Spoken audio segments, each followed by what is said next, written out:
পাগল ছেলে রইবে রে রোজ তোরা চুলের ছায়ায়।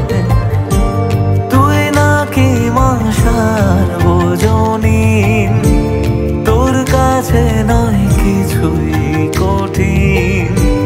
তোর ওই দুটি চরণ তলে থাকবো আজীবন।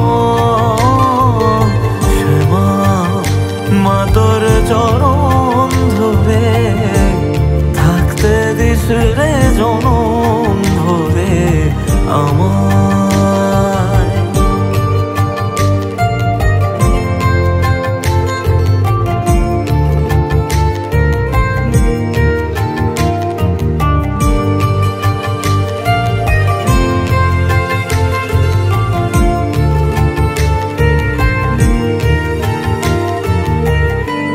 শক্তি রূপে জয় মা কালী,